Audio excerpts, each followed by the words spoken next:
इमाम हुसैन का रास्ता रोकने के लिए सबसे पहले यजीद की फौज से जो शख्स आया था उसको हुर बिन यजीद कहते हैं। हुर बिन यजीद रियाई 1000 का लश्कर लेकर के ये इमाम हुसैन का रास्ता रोकने आए।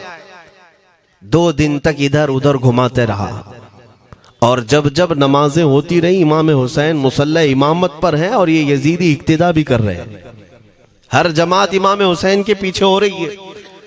लेकिन मैं आपको बताता हूं 10वीं मुहर्रम से पहले इमाम हुसैन ने खुतबा दिया और यजीदियों से कहा, क्या तुम मेरी हैसियत को नहीं जानते? मैं फातिमा जहरा का बेटा हूं, हैदर कर्रार का नूर नजर हूं, रसूलुल्लाह का नवासा हूं। मेरी निस्बतें क्या तुम्हें नहीं मालूम?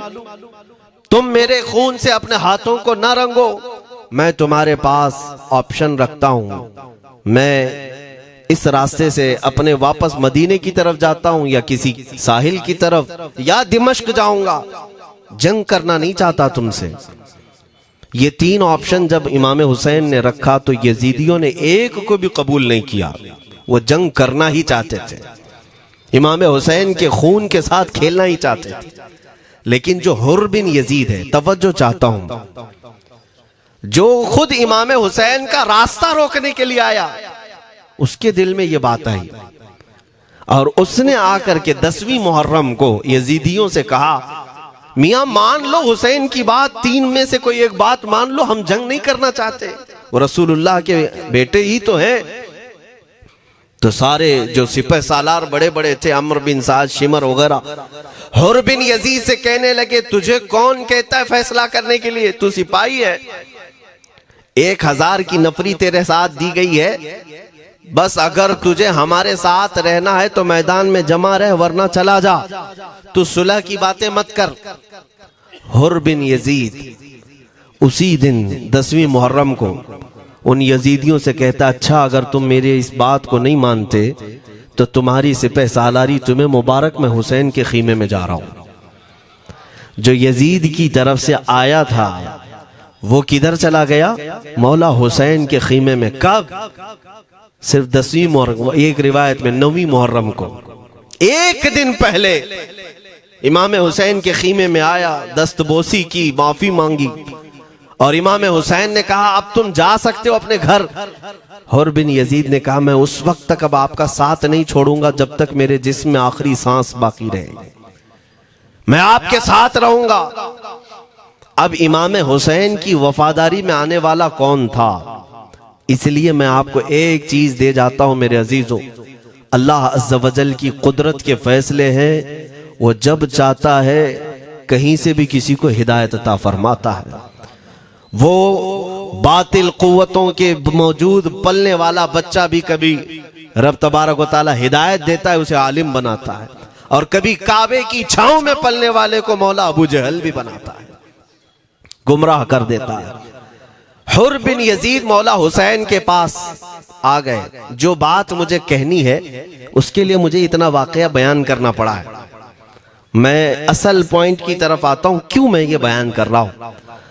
जब 10वीं मुहर्रम को जंग शुरू हुई, अमर बिन साद ने तीर चलाया, तो जानते हैं खीमा हुसैन की तरफ से सबसे पहले मैदान में उतरने वाला यही हुर बिन यजीद ही, यही उतरे अपने घोड़े पर सवार होकर उन्हीं यजीदियों से लड़ने के लिए जिनकी फौज में ये आए थे, उनके मुकाबले में लड़ने के लिए गए।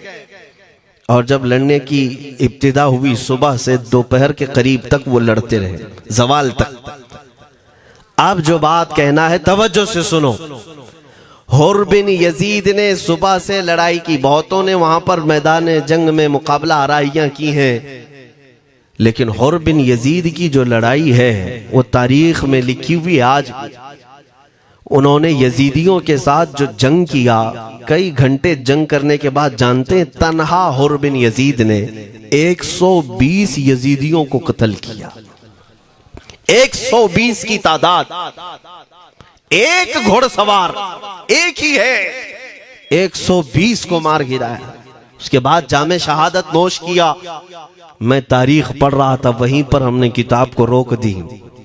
बहुत सारे लोग करबला के वाकयात में इमाम हुसैन के खानदान के बच्चों के शहादत तो बयान करते हैं, उनके जिस्म कट गए, उनके ऊपर घोड़े दौड़ाए गए, लेकिन तुम ये नहीं जानते कि हुसैनी शहजादों ने बातिल कुव्वतों के कैसे छक्के छुड़ाए थे। एक एक जवान ने मुकाबिल में आने वालों को उनकी औकात कैसे याद दिलाई थी। अब सुनो, हुर बिन यजीद 120 को मार गिरा सकते हैं, वो भी एक दिन पहले खीमा हुसैन में आने वाला, एक दिन पहले खीमा हुसैन में आने वाला। बात समझ में आ रही है? अभी जो एक दिन पहले खीमा हुसैन में आ जाए उसकी ताकत का हाल ये है, जो पैदाइशी हुसैनी हो उसकी ताकत का हाल क्या हो। मेरे अजीजों, ताकत किसे कहते ये समझो।